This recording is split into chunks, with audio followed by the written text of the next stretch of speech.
என்னை சுற்றி இருக்கிற நிறையா பேர் கேட்குற ஒரே கேள்வி, உனக்கு பெருசாக ஃபாலோவர்ஸும் ஏற மாட்டேங்குது, பெருசாக லைக்ஸும் வரல, ஒரு 100 லைக்ஸ் தான் மேக்ஸிமம் வருது. அதுலேயும் எதுக்காக நீ கண்டினியூவாக ஒரு வீடியோ போடணும்னு நினச்சிட்டு அதை பண்ணிகிட்டு இருக்க அப்படி. எனக்கு சின்ன வயசுலேருந்தே இந்த மீடியா ஃபீல்டு அப்படியே விஜே ஆர்ஜே இல்லை அப்படியே ஒரு வந்துட்டு ஃபிலிம் இண்டஸ்ட்ரிக்குள்ளே போகலாம் அப்படின்ற ஒரு தாட் தான் இருந்துச்சு. பட் ஆனால் ஃபேமிலி சப்போர்ட் சுத்தமாக கிடையாது. அப்போதைக்கு என்ன பண்ணுறதுன்னு எனக்கு சுத்தமாக ஒரு கைடன்ஸும் கிடையாது. அதனால வந்துட்டு நான் ஒரு சின்ன ஒரு லோக்கல் சேனலில் விஜேவை ஒர்க் பண்ணிட்டு இருந்தேன்.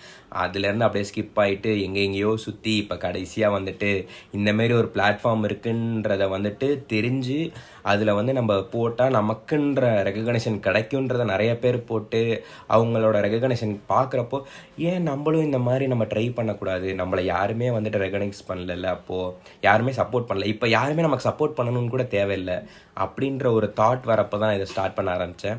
ஸோ இன்றைக்கி நீங்கள் லைக் போடலைனாலும், இன்றைக்கி நீங்கள் என்னை ஃபாலோ பண்ணலைனாலும், நாளைக்கு நான் கண்டிப்பாக இதை வீடியோ போட தான் போகிறேன். ஏன்னா இது டசன்ட் மீன் நான் லைக் வாங்கி ஃபாலோவர்ஸ் ஏற்றணுன்றது என்னோட டார்கெட் கிடையாது. பிடிச்சதை பண்ணால் நான் சந்தோஷமாக இருப்பேன். ஸோ எனக்கு பிடிச்சிருக்கு. ஒருவேளை நாளைக்கு பீப்புள்ஸ் வந்துட்டு என்னை ரெகனைஸ் பண்ணி நீங்கள் தான் இதுக்கு கரெக்டாக இருக்கீங்க, நீங்கள் பண்ணுறது நல்லா இருக்குது அப்படின்னு சொல்லி ஒரு 4 பேர் சொன்னாலும் அது எனக்கு ரொம்ப சந்தோஷமாக இருக்கும். ஸோ வந்துட்டு இந்த வீடியோ யாருக்குன்னா, என் பின்னாடி என் முதுகுக்கு பின்னாடி அந்த பேசுகிறாங்க இல்லையா, அந்த 4 பேருக்கு தான். இந்த பின்னாடி பேசுகிறவங்க இருக்காங்க இல்லையா, அவங்க நமக்கு 10 ரூபா காசு கேட்டால் கூட கொடுக்க மாட்டாங்க, பிச்சைக்கார பயிலுங்க. இதில் வந்து நமக்கு வந்து அட்வைஸ் பண்ணணும் அந்த மாதிரி நினச்சி சுற்றிட்டு இருப்பானுங்க. இந்த மாதிரி நெகட்டிவ் எனர்ஜி எல்லாம் உங்கள் லைஃப்லேருந்து கொஞ்சம் தள்ளி வச்சிங்கனாலே உங்கள் லைஃப் ரொம்ப பாசிட்டிவாக போயிட்டே இருக்கும்.